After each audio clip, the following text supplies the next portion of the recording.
L'histoire se déroule dans un village isolé du Japon, où ces brutes s'en prennent depuis un certain temps au protagoniste de l'aventure, appelé Jin. Un jour excédé, le gars cède à la colère et révèle ses talents de combattant, frappant jusqu'à perdre le contrôle. C'est pourquoi sa mère intervient non seulement pour empêcher que la bagarre continue, mais aussi pour le réprimander ensuite à la maison. Puisque c'est elle qui lui a tout appris sur les combats et le style Kazama, qui accompagne sa famille depuis des générations, donc comme sa mère lui a tout appris sur les combats et le style Kazama. Elle sait que cela ne doit pas servir d'arme, surtout contre des gens ordinaires. Elle lui montre clairement qu'elle attend beaucoup de son fils et refuse qu'il devienne un agresseur de plus.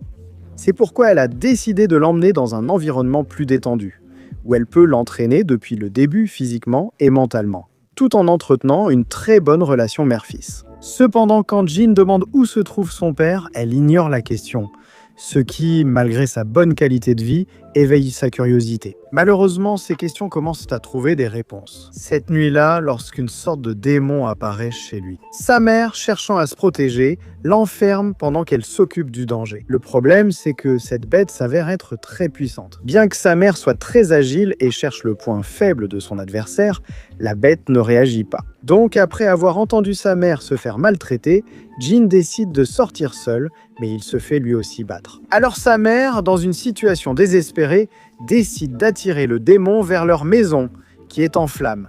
Elle utilise alors des bouteilles de gaz et décide de se sacrifier. Le démon s'est échappé au dernier moment. Jin, entouré de flammes et meurtri par la perte de sa mère, jure de venger sa mort en tuant son assassin, qui lui a enlevé ce qu'il avait de plus précieux dans sa famille, et qui, dans ses derniers mots, lui a dit de chercher Heihachi Mishima, son grand-père. Même si ce sera très difficile, non seulement parce que ce type est millionnaire ou grincheux, mais aussi parce qu'en entrant dans sa chambre, Jin tombe sur une personne très conservatrice, ne reconnaissant que sa famille, par la façon dont ils se battent, et où Jin se révèle si faible que Heihachi le méprise tout simplement et essaie de le mettre dehors. Heureusement, Jin lui raconte comment sa mère est morte des mains du démon vert. Cela semble intéresser le grand-père qui connaissait déjà cette bête. Il lui propose de l'entraîner au style Mishima jusqu'à ce qu'il puisse vaincre celui qu'on appellera Ogre. Bien sûr, sous un entraînement intense lui faisant découvrir le vrai art du combat, il s'épuise chaque jour. Son grand-père est si strict qu'il modifie tout ce que sa mère lui avait appris, laissant de côté la maîtrise de la colère pour s'en servir comme arme contre son rival. N'ayant pas pu défendre sa mère en tant que Kazama, il pourra au moins la venger comme Mishima. Commencent alors de longs jours d'entraînement intensif où il devient de plus en plus réservé et méfiant. Il ne fait que suivre les ordres de son grand-père qui veut le voir devenir un guerrier. Il renforce toute sa condition physique afin de pouvoir utiliser n'importe quelle partie de son corps comme une arme. Après avoir constaté des progrès, Heihachi l'emmène à un dîner d'affaires, où le chef des Mishima va recevoir ce talisman lié d'une certaine manière à Ogre. Cependant, la personne chargée de cela finit par poser certaines conditions et Heihachi considère cela comme une trahison, obligeant son petit-fils à l'éliminer. Quelque chose qui le fait encore douter en tenant compte de ce que sa mère lui a appris. Donc s'il finit par exécuter l'ordre, son grand-père lui dit que ses doutes et ce pacifisme des Kazama sont ceux qui a tué sa mère. Et s'il veut un jour la venger, il doit éliminer tout cela et permettre que le feu des Mishima, celui-là même dans lequel sa mère a été prise, émerge en lui et fasse de lui un véritable membre de la famille. C'est quelque chose qui convainc Jin, qui finit par se consacrer entièrement à l'entraînement, où son grand-père lui enseigne tout ce qu'il sait, changeant complètement son style de combat, évidemment avec une amélioration incroyable et une personnalité beaucoup plus puissante, tout en restant aimable avec les autres. En fait, il fait la connaissance d'un combattant dont il devient ami, appelé Horan. Et cette petite camarade de classe appelée Link, qui malgré sa taille, est passionné par les combats. Mais bon, au final, on remarque ce changement et il brise complètement cette bulle dans laquelle sa mère l'a gardé pendant si longtemps. Vient alors le moment de le prouver lors d'un affrontement avec son grand-père, qui lui avait dit que finir sa préparation passait par le vaincre. Alors le gars monte sur le ring et commence un combat assez équilibré. Mais au début, le grand-père prend l'avantage. Cependant, cette même confiance et arrogance fait que le protagoniste reste calme. Et à certains moments, Heihachi fait de faux pas, ce qui permet au protagoniste de lui porter quelques coups qui le font reculer, et ces coups sont suffisants pour qu'il puisse sortir pour la première fois en tant que vainqueur. Cela rend son grand-père heureux, qui relance alors le tournoi Tekken, une compétition réunissant les plus grands combattants du monde pour déterminer le véritable numéro 1. Et cela sert aussi à attirer l'attention d'Ogro, car il découvre que les victimes de cette bête ont toujours été de grands combattants. Parmi lesquels, en plus de sa mère, il pourrait aussi y avoir son père, dont il ne sait encore rien. Il sait seulement avoir été l'un des meilleurs combattants avec son grand-père. C'est pourquoi il se rend à la compétition, dont la première étape se déroule au Pérou, où le protagoniste arrive avec Oran, rencontrant ainsi d'autres grands guerriers, comme Phoenix, un vétéran qui a affronté non seulement Heihachi, mais aussi le père de Jin. Il rencontre également Nina, qui nourrit une forte rancune contre la famille Mishima et vise à obtenir des informations. Néanmoins, cette nuit-là, Heihachi se charge de souhaiter la bienvenue au tournoi qui sera présenté au monde entier pour voir lequel de ces guerriers deviendra le nouveau champion. Tout cela pendant qu'ils profitent du dîner et partagent un moment ensemble. Le protagoniste décide donc de demander à Nina ce qu'elle sait sur Kazuma, mais elle ne lui dit rien et le prévient simplement de ne pas se mêler de ses affaires. Celui qui donne quelques informations, c'est Phoenix, qui finit par avouer comment les choses se sont réellement passées. Lors du dernier tournoi Tekken, des affrontements de haut niveau ont opposé Heihachi à son fils Kazuma, sans aucun enregistrement vidéo. Heureusement, Phoenix était sur les lieux et il s'est rendu compte des niveaux de puissance présents dans ce combat. Kazuma était une bête incontrôlable, motivée uniquement par l'envie de tuer, comme si quelque chose l'y obligeait. Lors de cette première rencontre, le père de Jin gagne et jette le grand-père d'une falaise sans remords.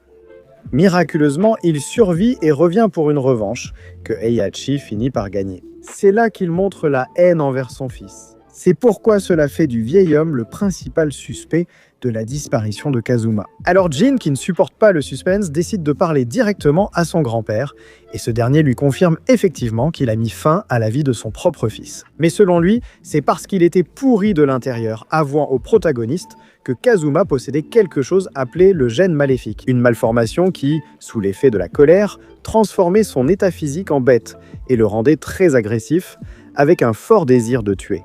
Donc, selon le grand-père, il n'a pas eu d'autre choix que de l'éliminer, lui avouant que ce gène est justement celui qui attire l'ogre en quête de pouvoir. Donc Jin l'a probablement aussi, et c'est la raison pour laquelle, ce jour-là, lorsqu'il s'est battu contre les brutes, il a fini par servir d'appât. Ce qui le conduit directement à se blâmer pour ce qui est arrivé à sa mère. Cependant, son grand-père lui dit d'utiliser ce sacrifice pour au moins la venger. On comprend alors que Heihachi n'a aucune bonne intention, voulant juste que son petit-fils perde le contrôle comme son fils, dans le seul but d'attirer l'attention de l'ogre. Mais la personnalité du vieux n'est pas nouvelle, car la plupart des participants du tournoi le détestent de toute façon. Le premier adversaire du protagoniste déteste les Mishima, que le premier combat devient une véritable odyssée pour Jin, qui commence par recevoir trop de coups, commettant ainsi sa première erreur. En cédant à la rage de son adversaire, il la ressent également. Oui, il équilibre le combat, mais en prenant plaisir à voir son adversaire souffrir, il gagne tout en lui brisant une jambe.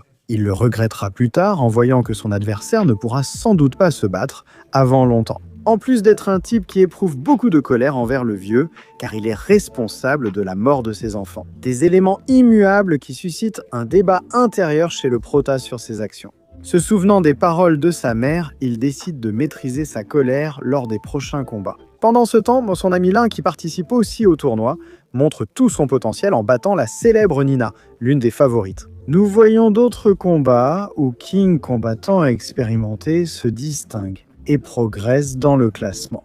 Nous passons donc au combat suivant de Jin contre son ami Oran, qui a aussi progressé. Donc de ce côté, nous verrons qui ira en finale, dans un combat bien meilleur pour Jin, qui, même s'il représente un défi assez important, l'apprécie en utilisant des techniques qu'il combine à la fois de sa mère et de son grand-père, avec lesquelles, finalement et sans grande difficulté, il bat Oran, sans laisser la colère, ni même le gène apparaître, ce qui remplit donc son grand-père de rage. Mais le protagoniste va en finale, tandis que Lin affronte le célèbre King sans faire un mauvais combat. En fait, elle a plusieurs occasions de placer des coups, mais le type, avec sa grande force, finit par la mettre hors de combat. Donc maintenant, Jaguar va affronter Phoenix pour déterminer qui sera le finaliste. C'est alors que Jin choisit d'observer de près les deux combattants et leurs techniques. Heihachi révèle alors à son petit-fils que le King actuel est en réalité son disciple, pas le vrai, puisque la véritable légende est morte des mains d'ogre, Alors maintenant, ils ont quelque chose en commun? En fait, le type Jaguar finit par gagner le combat,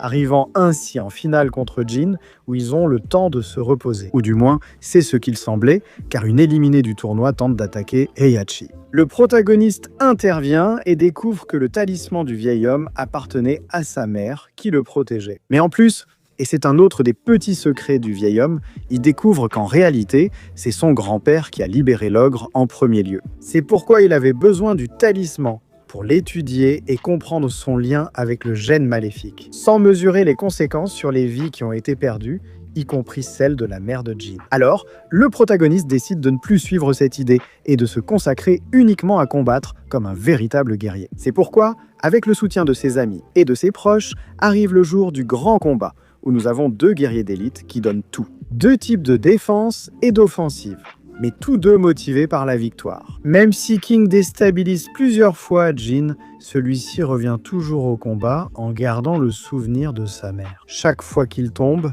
il se relève et frappe plus fort, ce qui lui offre finalement une victoire nette contre le Jaguar, mais cela ne satisfait pas son grand-père. Constatant que le gène maléfique ne s'active pas, il enfreint les règles et organise un dernier combat contre Jin, où le déséquilibre est évident vu l'état du héros, au point que son grand-père commence par gagner et l'humilier. Le fait que son petit-fils utilise encore les techniques de sa mère commence à mettre Jin dans une grande colère, ce qui ne lui convient pas du tout.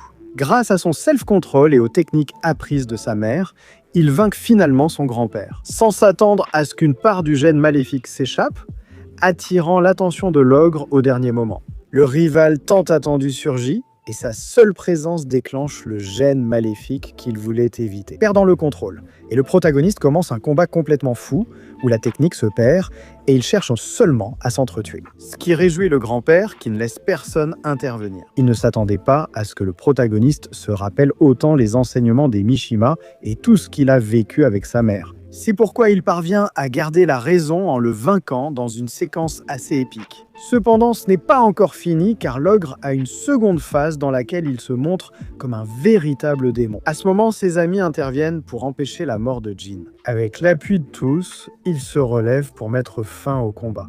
En puisant dans ses dernières mots force, ses attaques gagnent en précision et puissance, jusqu'à vaincre totalement son adversaire. Cela dit, il est sur le point d'entrer dans l'état possédé de son père. Alors qu'il croyait tout régler, le grand-père revient, déclare que son petit-fils est devenu une bête et doit être éliminé, puis tire sur Jin par surprise, le laissant mourant. Pendant ces derniers instants, il doit prendre une grande décision, se livrer au gène maléfique ou simplement mourir. Et même s'il pense à ce que sa mère aurait voulu avec quelques illusions dans sa tête, il finit par succomber à la haine.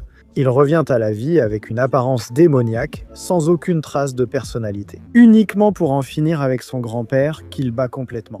Pourtant, avant de tuer, il s'arrête puis s'enfuit, abandonnant son humanité. Fin un peu forcée, mais c'est tout pour l'instant. La série, franchement, est assez banale. Elle a un rythme très précipité, qui ne va pas trop en profondeur, mais bon. Pour ceux qui ont aimé, profitez des détails que je laisse de côté.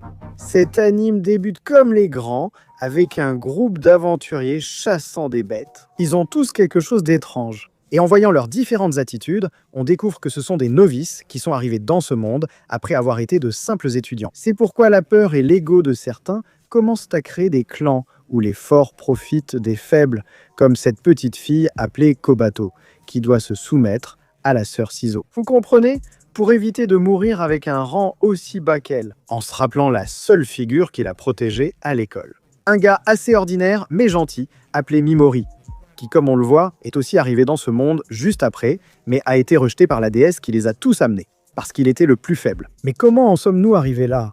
En gros, avec un groupe d'élèves qui, pendant le voyage scolaire habituel, nous montrent leur rôle dans la classe. Du harceleur, qui profite d'être ami avec les populaires, à l'intelligente mais gentille qui se fiche de tout, la présidente Linda, le persécuté rancunier, et bien sûr, les populaires. Surtout le protagoniste Mimori, un gars traumatisé qui évite l'attention après avoir subi longtemps les abus de ses parents. Tous le même jour sont envoyés dans un nouveau monde où ils sont accueillis par cette jolie déesse appelée Vicious. Elle leur dit qu'ils sont les héros censés mettre fin à l'ère du roi démon, mais personne ne veut le faire. Mais c'est leur seule façon de retourner dans leur monde. Et en plus, ils peuvent profiter du statut et de l'ego d'être les héros de ce monde. Alors, les plus problématiques, comme le harceleur, sont envoyés pour évaluer leur rang. Et comme ce type obtient un solide rang A, il ne voit pas d'un si mauvais œil le fait de rester dans ce monde. Ainsi, la plupart de ses camarades avaient de bons, voire parfaits rangs, comme le gars populaire.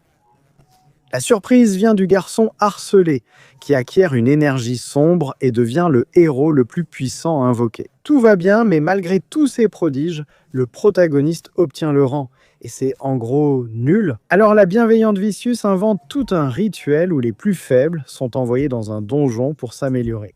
En fait, ils veulent juste qu'il meure et ses camarades n'aident pas. Parce qu'il a toujours été un bon à rien et mérite d'être dévoré. Personne ne s'en soucie.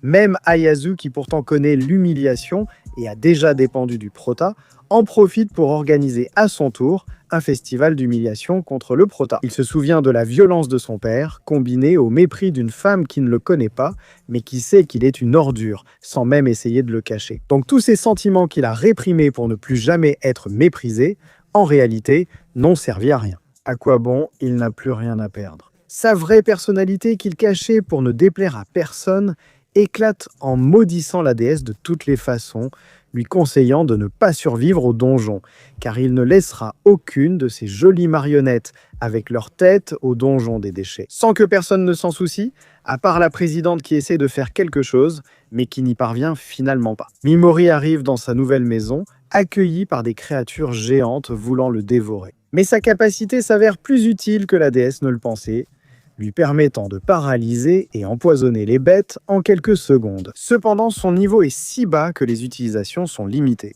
Il refuse d'abandonner, car il craint plus de mourir frustré que de mourir tout court. Malgré tout, cela ne lui donne pas de force, et il doit souvent reculer, s'échapper parfois, et utiliser des poisons sur ses ennemis, car il ne peut répéter la même attaque sur une créature. Peu à peu, son énergie baisse, avec peu d'options. Cependant, la première créature qu'il a paralysée et empoisonnée meurt, révélant le bug de ce monde. Être une bête puissante lui apporte de l'expérience permettant de monter de niveau et de récupérer ses attaques. Cela lui permet d'entrer dans un cycle infini où il massacre ses créatures pour gagner des niveaux de puissance, améliorant aussi l'efficacité de la paralysie et du poison. C'est le premier à réussir cet exploit, car on meurt normalement sans nourriture dans un tel environnement extrême. Heureusement, le type peut récupérer quelques provisions en avançant parmi les cadavres des bêtes qu'il massacre, tandis qu'il perd lui-même une partie de sa moralité, il est en train de devenir une bête. Malgré tout, il s'arrête pour observer les cadavres piégés et rencontre un sage mystérieux. Il laisse même une note expliquant comment, dernier héros sombre, il a été trahi par la déesse et envoyé ici quand elle n'avait plus besoin de lui. Il laisse d'importantes notes sur des positions, des sorts et un parchemin secret contenant des informations précieuses. Mais pas autant que les tâches. Il prévient du boss final, le Mangeâme, essentiel pour que le héros progresse vers la sortie de la grotte. Cependant, il ne s'agit pas de n'importe quelle créature. Elle a les mouvements du protagoniste calculés, même lorsqu'il veut utiliser ses compétences. Le gars a failli perdre la main et une fois remarqué par le boss, il continue sans s'arrêter, invoquant la souffrance de ses victimes. En analysant la situation, le protagoniste est touché par l'expression de ceux qui ont autrefois lutté pour survivre. Donc ce boss a des goûts assez mauvais et un peu macabre. Donc le protagoniste le sait, souffrant de voir la fin tragique de ces gens, tandis que le Mangeâme profite simplement du paysage de souffrance. Quelque chose que Mimori ne cesse d'alimenter, amenant la créature à un état d'extase où la seule chose qui lui reste à faire est de baisser sa garde. C'est ce que voulait le protagoniste, feignant une souffrance absente. Il respecte les guerriers, mais cela lui est indifférent. Cela lui donne l'occasion de paralyser la créature, affirmant que la cruauté lui est nécessaire pour avancer et affronter la déesse, non pour sauver ce monde. Son désir est égoïste, voulant cesser d'être second rôle et se venger de la racaille. Avec ce boss, la victime résistante, empoisonnée, souffrira encore plus. En terminant le donjon avec plus de 1000 niveaux d'évolution, où les âmes qui n'ont pas réussi le remercient pour ce qu'il a fait et pour ce qu'il doit faire. Ainsi, nous revenons au début, où les héros ont progressé, mais pas tous, comme déjà vu. Mais maintenant, cette fille peut avoir l'espoir que son héros est vivant et qu'il cherche la louve déguisée en brebis. Dans une autre zone de la forêt, nous voyons les gardiens sacrés qui n'ont rien de sacré. En effet, ils cherchent désespérément une blonde qu'ils veulent abuser, puis découper en morceaux. Cependant, tout près apparaît Mimori, qui, après avoir réussi à survivre au donjon, peut se vanter que ses compétences passives sont bien plus avancées qu'il n'aurait jamais pu l'imaginer. Il peut ainsi défendre Piggy, un slime fragile au grand cœur, qui choisit de l'accompagner et de monter la garde durant le voyage. En admettant que le protagoniste marginal ne cherche, lors de ce voyage, qu'à se venger de la déesse qu'il a rejetée. Et la créature doit accepter qu'il y aura pas mal de sang. Pour l'instant, concentrons-nous sur la blonde, déjà presque rattrapée. Donc avant d'épuiser complètement ses forces, elle se prépare à se battre, nous montrant une chevalière assez imposante. Cependant, heureusement pour elle, Mori les rencontre en premier, et les surveillants le considèrent comme une proie facile. Ils n'ont même pas besoin de l'épuiser, juste de le tuer. Cependant, ce groupe de commères permet au protagoniste de s'éloigner, et de décider qu'avec la racaille, la même méthode marche toujours. Il supplie pour sa vie pour montrer son infériorité. Mais quand le plus agile s'approche, son expression change et il paralyse soudainement l'ennemi. Il ne peut pas faire grand-chose d'autre que d'accepter le poison que le protagoniste utilise sur tout le monde, et sans se soucier de rien, la dose finit par les tuer sur le coup. La blonde s'inquiète car ses 4 poursuivants ont été vaincus. Elle ne perçoit qu'une âme peu puissante, mais qui lui cause une peur démesurée. Cependant, à ce moment-là, Mimori apparaît et paralyse la jeune fille, gâchant l'instant, c'est une blague, mais lui donnant l'occasion de lui parler. En apprenant qu'elle n'est pas hostile et simplement victime, il choisit comme récompense pour l'avoir aidé des informations pour déchiffrer le parchemin laissé par le héros sombre. Et même si elle ne sait rien, elle connaît une sorcière au nord, dans la terre des monstres dorés, qui peut l'aider. C'est assez d'informations pour ce dont il a besoin. Il a levé l'effet sur la fille et a quitté les lieux sans trop parler jusqu'à arriver à la ville la plus proche, Milice, où il était prêt à affronter plus de problèmes en entrant. Avec le manque de guerriers, il est très bienvenu. L'ambiance sur place est joyeuse. Avec de l'argent, tu ne passes pas un mauvais moment, même en ayant l'air mal en point. Ainsi, le prota prend un verre le soir et apprend la nouvelle grâce aux ivrognes. Il apprend les noms des héros les plus puissants, comme les dragons noirs, ainsi que le grand événement du lendemain, où l'aventurier qui nettoiera le donjon local recevra une belle récompense. Le prota pourra-t-il obtenir un ingrédient puissant pour les recettes du livre trouvé? Alors, le lendemain, avec plein d'autres personnes, il s'inscrit à la mission. Il retrouve la blonde harcelée par un idiot qui la prend pour une princesse elfe, mais elle reste indifférente. Cependant, il ne pensait pas que ce rejet blesserait autant le gars, qui part en gardant rancune à cette fille. C'est curieux, car lorsqu'elle rencontre le protagoniste, tout est différent. Elle paraît beaucoup plus ouverte. Elle l'aide même à trouver les meilleurs prix pour ses armes, ce pourquoi il la paie, tout en notant qu'elle semble épuisée. Mais le mieux, c'est de partir sans trop poser de questions. C'est ainsi qu'il arrive à l'entrée du donjon, où il est surpris de voir que les créatures sont si faibles comparées à la décharge où la déesse l'avait envoyée. Tandis que les autres aventuriers sont dévorés, lui utilise du poison pour avancer jusqu'à tomber sur la vraie bête, l'idiot d'avant. Profitant de la mission et de la situation dans les donjons, il engage 2 assassins pour abuser et tuer la blonde qui ne fait rien. Il l'a laissée mourir humiliée devant tous les autres. Sauf si elle le supplie et se soumet, ce que le prota ne tolérera évidemment pas. Son arrogance lui rappelant de mauvais souvenirs, il laisse les autres se croire supérieurs, puis les paralyse totalement au bon moment. Mais cette fois, il laisse du poison. Pas pour qu'ils en meurent, mais pour qu'un autre type de créature s'occupe de nettoyer l'endroit, avec le son de leurs cris. C'est ainsi que le protagoniste progresse dans les étages les plus profonds du donjon, prenant même le temps de dormir, comme s'il n'y avait rien autour de lui.